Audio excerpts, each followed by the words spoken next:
నమస్కారం, welcome to my channel జోస్లో. ఇప్పుడు నేను చెప్పబోయే ఒక్క టిప్ మీరైతే ఫాలో అవుతే అనాటమీని ఈజీగా పాస్ అవ్వచ్చు. ఫస్ట్ అయితే మీరు టిప్ తెలుసుకునే ముందు వీడియోని అయితే లైక్ చేయండి, సబ్స్క్రైబ్ కూడా చేసుకోండి. అప్పుడే నేను పెట్టే ప్రతి ఒక్క ఇన్ఫర్మేటివ్ వీడియో మీ వరకు వస్తుంది, మీకు ఇంకా ఉపయోగపడుతుంది. సో మీరు తెలుసుకోవాల్సింది ఏంటంటే అనాటమీ అనేది బట్టి పట్టే సబ్జెక్ట్, బట్టి గుర్తుండి ఎగ్జామ్లో మంచి మార్క్స్ వచ్చే సబ్జెక్ట్ అయితే కాదు. మీకైతే సబ్జెక్ట్ పైన నాలెడ్జ్ ఉండాలి. బట్టి ఎగ్జామ్ రాసే సబ్జెక్ట్ అయితే అనాటమీ కాదు.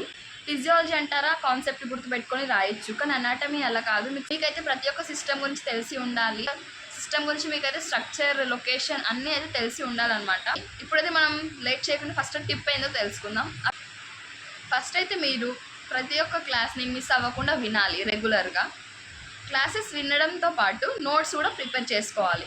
నోట్స్ ప్రిపేర్ చేసుకున్నదే మీరు ఎగ్జామ్ టైంలో లాస్ట్ మినిట్లో చదువుకోవడానికి యూజ్ అవుతుంది. టెక్స్ట్ బుక్ ఉంది కదా, నోట్స్ ఏం అవసరం లేదు అట్లా అనుకుంటే మాత్రం అది ఒక పెద్ద మిస్టేక్ అనమాట. మీరైతే ప్రతి ఒక్క క్లాసెస్ రెగ్యులర్గా వినాలి. ఇంకా విన్నది ప్రతి ఒక్కటి నోట్ డౌన్ చేసుకోండి. ఒకవేళ క్లాస్ మీకు ఇంట్రెస్టింగ్గా అనిపించలేదు, ఒకవేళ ఆ క్లాస్లో నిద్ర వస్తుంది అనుకున్నారు అనుకోండి, క్లాస్ వినకుండా అట్లీస్ట్ నోట్స్ అయినా ప్రిపేర్ చేసుకోవాలి.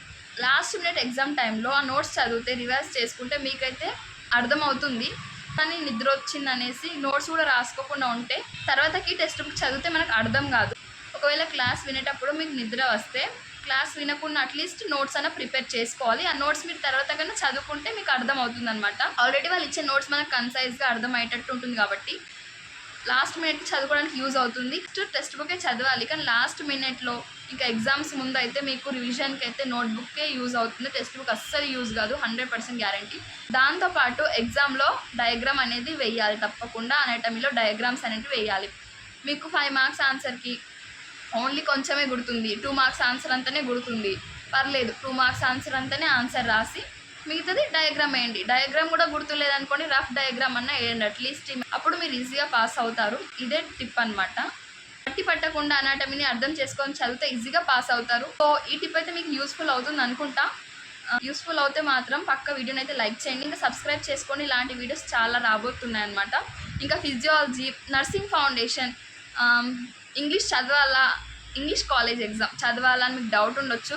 ఒకవేళ దాని గురించి కానీ వీడియో, అసలు ఇంగ్లీష్లో బేసిక్స్ ఎలాంటివి తెలిసి ఉండాలి, నర్సింగ్ ఫౌండేషన్ ఎలా చదవాలి, ఫిజియాలజీ ఎలా చదవాలి, సైకాలజీ ఎలా చదవాలి, సోషాలజీ ఎలా చదవాలి అని ఏమైనా టిప్స్ కానీ ట్రిక్స్ కానీ, ఇంకా ఆన్లైన్లో మనం పీపీటీస్ చదువుకోవచ్చు. అవి చదివితే మనకు యూస్ఫుల్లేనా, ఎగ్జామ్లో ఆ పీపీటీస్ చదివి పాస్ అవ్వచ్చా అని ఏమైనా డౌట్స్ కానీ ఇట్లా ఏమైనా ఉంటే మీకు కామెంట్ చేసి అడగండి. నెక్స్ట్ వీడియో తప్పకుండా చేస్తాను. మీరైతే వీడియోని సబ్స్క్రైబ్ చేసుకోండి, అప్పుడే నేను పెట్టే ప్రతి ఒక్క వీడియో మీ వరకు వస్తుంది. సరే మరి, బాయ్.